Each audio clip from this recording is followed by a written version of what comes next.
There's a tough new face in the NFL. When was the last time you had a car like this to drive? Talking about the kind of car that brings the road alive. Have you driven a Ford? Then you don't know what you're missing.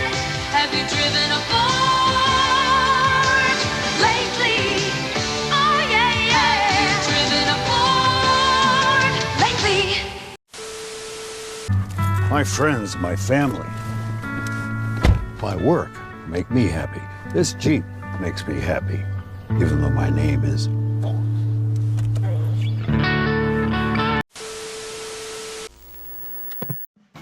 When we look at the baby boomer mythos, it is obvious that American cars were a central part of that narrative. It seems we cannot mention rock and roll without talking about pink Cadillacs with white wall tires, young teenagers parked in a secluded area with Wolfman Jack on the radio, and the colorful drive-in theaters and restaurants that sprouted up as more and more American families hopped in their Chevrolet and drove across country on Eisenhower's new interstate highways.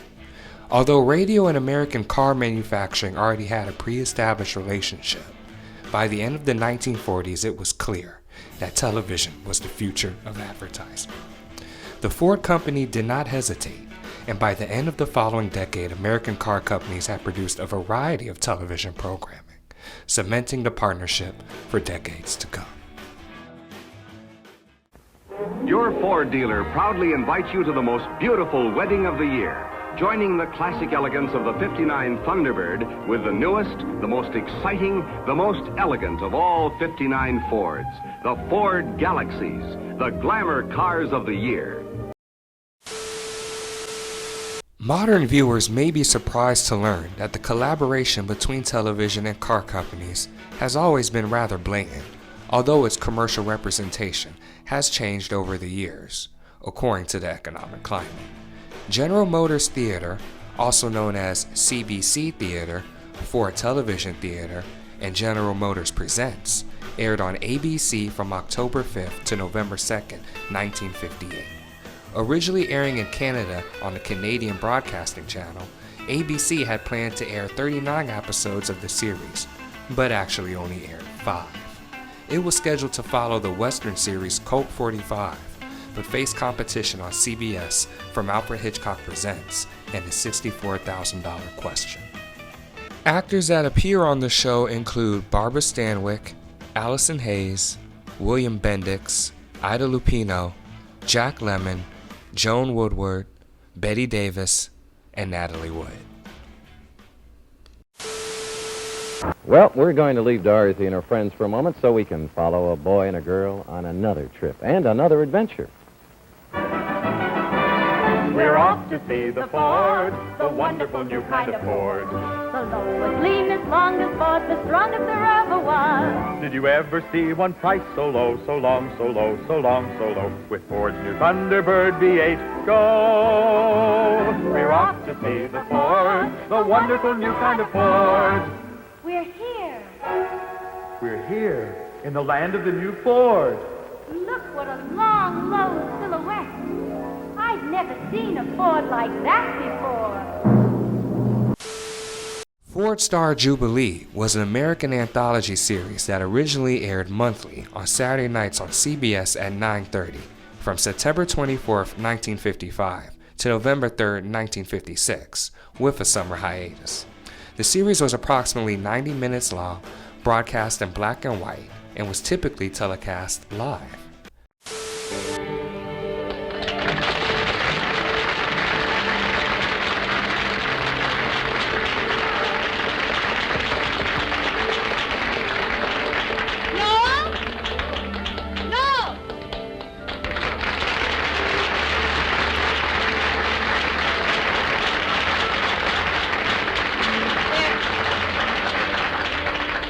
They're tuning up. I know they are, dear. I could hear them. Well, how do you feel? Terrible. Oh, good. So do I. Executives at Ford and CBS sometimes had major differences on the type of shows most suitable for Jubilee. The series ended when they were unable to agree on what would be presented on December 1st, 1956, making a production of The Wizard of Oz the last episode. Robert McNamara, who was president of Ford Motor Company at the time, was concerned about overall low ratings for the program, writing that they had, quote, lowered the productivity of Ford Star Jubilee to a point where it is difficult to defend on a budgetary basis, unquote. He also added, a half hour of prime time on CBS, correctly programmed, would serve our advertising objectives better than the Ford Star Jubilee over the long pole. After the show ended, the company became a co-sponsor of Dick Powell's Zane Grey Theater.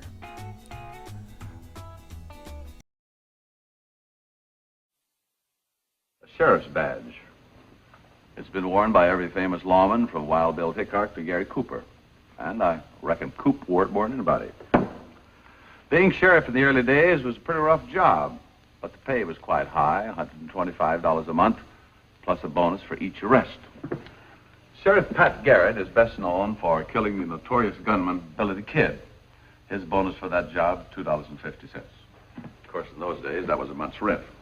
Sometimes, in the case of an emergency, a sheriff would ride shotgun for Wells Fargo. Oh, by the way, the last stage holdup was July 9th, 1915 at Yellowstone. The bandit got $200. One of the passengers on that stage was Bernard Baruch. In our show this week, I get a chance to play a sheriff. Appearing with me are Robert Vaughn and Beverly Garland. Ford Star Time, also known as TV's Finest Hour or Lincoln Mercury Star Time, depending on which division of the Ford Motor Company was presenting commercials within that show, aired on Tuesdays from October 6, 1959 to May 31, 1960. The contents varied from week to week. Dramas, musical comedies, and variety shows were all presented. Initially, from the premiere through the end of 1959, the show was broadcast from 9:30 to 10:30 Eastern Standard Time, but starting on January 5th, 1960, the show was moved to 8:30, due to some of the shows being 90 minutes long, continuing to 11 p.m. on the West Coast. Kellaway, and I appear in the next Ford Theatre presentation of a story called Hanron. I play Hanron. Hello, I'm Ulster Lanchester, and I play the part of Rosie, the landlady. And also appearing with us are Arthur Franz and Catherine Grant. Our story is based on the fact that some people still believe in leprechauns. It's really a case of mind over matter, isn't it? But it's what's on her mind that really matters. I hope you'll be with us when we present Hanron. Good night. Looking back, it is clear that we cannot separate American manufacturing from early television. There were other variety shows that were produced by car or tire companies, such as the Dinah Shore Chevy Show and the Goodyear Television Playhouse, not to mention the television programs made by other manufacturing giants, like the Alcoa Steel Playhouse. We must remember that there is a thin line between art and commerce, and when businessmen jump from one board of directors to another, financial interests always tend to intersect with obvious and sometimes shameless marketing ploys. When people talk about the 1950s and the beginning of mass American consumerism, they fail to mention the impact television had and just how susceptible the first generation of TV watchers, children and adults alike, were to commercial advertising.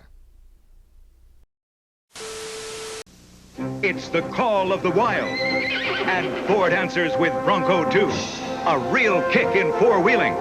The Bronco 2 takes rough terrain and snow in stride with four-wheel drive. Inside, there's around-town comfort for four and split-fold seats for extra cargo. And Bronco 2's just the right size for easy maneuvering in tight places. Plus, V6 power no competitor can touch. See the Ford Bronco 2. It's a brand new kick.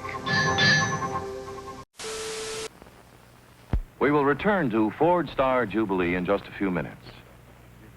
Right now, let's visit Bing Crosby, who is just finishing a scene from Arthur Schwartz's new musical version of Maxwell Anderson's hit play, High Tour, which will be seen for the first time anywhere Saturday, March 10th on Ford Star Jubilee.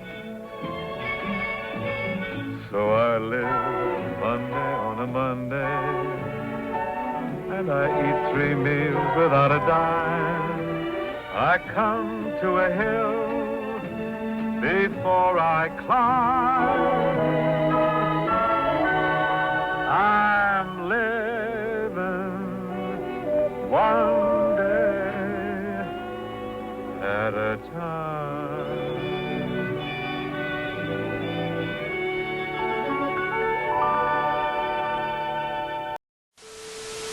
There suddenly was a point where the advertising agencies realized that enough people were watching this for it to become a genuinely commercial medium.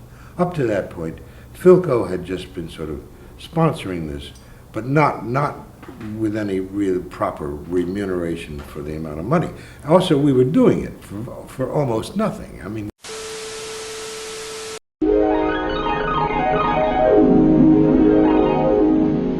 See the USA in your Chevrolet. America is asking you to call. Drive your Chevrolet through the USA. America's the greatest land of all.